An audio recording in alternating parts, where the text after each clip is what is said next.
Putusan pengadilan terhadap 6 terpidana kasus korupsi di PT Asuransi Jiwasraya telah berkekuatan hukum tetap. Kasus bermula sejak 2006 ketika ekuitas persero tersebut defisit sehingga perseroan berencana untuk skema reasuransi. Namun hal tersebut tidak menyelesaikan masalah.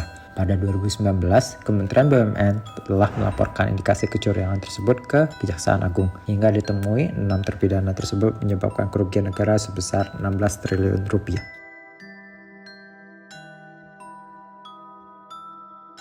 Pada kasus korupsi Jiwasraya, para tersangka menunjukkan sikap pelanggaran terhadap nilai berorientasi pelayanan. Jiwasraya menginvestasikan dana nasabah pada instrumen keuangan yang tidak menjamin keuntungan tetap dan saham-saham yang tidak berkualitas, melakukan praktik rekayasa harga, dan pihak-pihak internal Jiwasraya menerima limpahan dana atas penjualan produk saving plan sejak 2013 hingga 2018.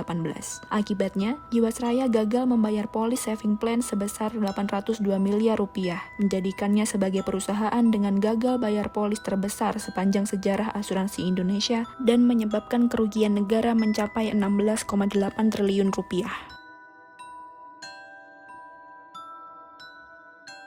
Hasil penyelidikan pihak berwajib juga menemukan bahwa terdapat penyimpangan yang berindikasi fraud dalam pengelolaan saving plan dan investasi Jiwasraya. Potensi fraud disebabkan oleh aktivitas jual beli saham dalam waktu yang berdekatan untuk menghindari pencatatan unrealized loss. Kemudian, pembelian dilakukan dengan negosiasi bersama pihak-pihak tertentu agar bisa memperoleh harga yang diinginkan. Selain itu, ditemukan juga investasi langsung pada saham yang tidak liquid dengan harga yang tidak wajar yang juga disembunyikan pada beberapa produk reksadana.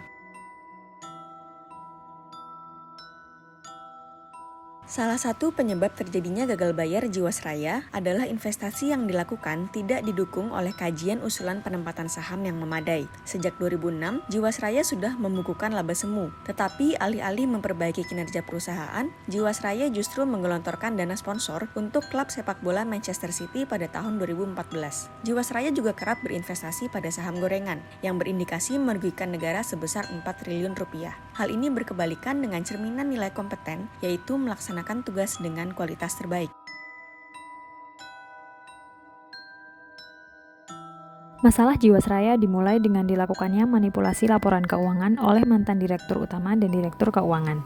Laporan keuangan yang telah dimanipulasi menunjukkan Jiwasraya mencatatkan laba yang sebenarnya hanyalah laba semu. Pada tahun 2008, BPK memberikan opini disclaimer atau tidak menyatakan pendapat untuk laporan keuangan 2006-2007 lantaran penyajian informasi cadangan tidak dapat diyakini kebenarannya. Di tahun 2017, Jiwasraya memperoleh opini tidak wajar dalam laporan keuangannya karena ada kekurangan pencadangan sebesar 7,7 triliun rupiah. Jiwasraya tidak melakukan tugas dengan jujur dan transparan hingga kemudian berakibat pada kondisi kerja yang tidak kondusif di mana hal ini tidak sesuai dengan nilai harmonis.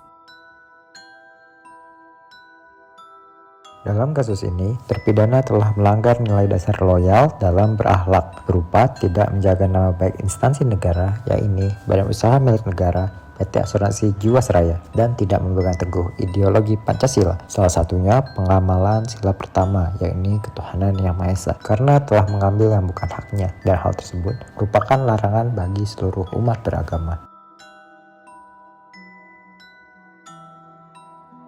Kasus penyelewengan tata kelola investasi ini menyalahgunakan penerapan budaya adaptif.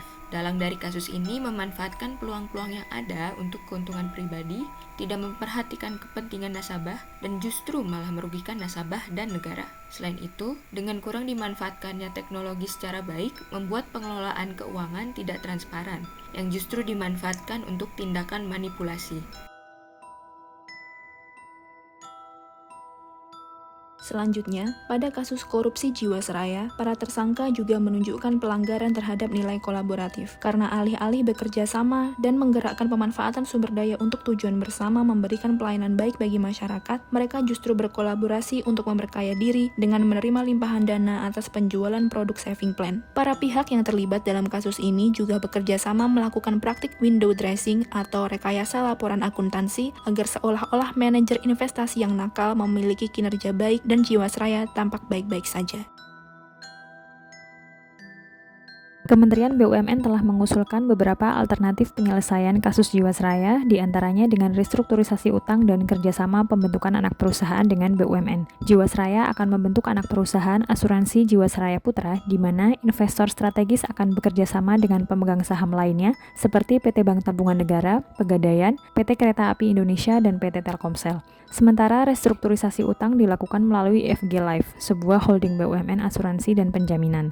Langkah-langkah ini menunjukkan kolaborasi antar BUMN yang menggerakkan berbagai sumber daya untuk tujuan bersama, yaitu penyelamatan Jiwasraya dan pemenuhan hak nasabahnya.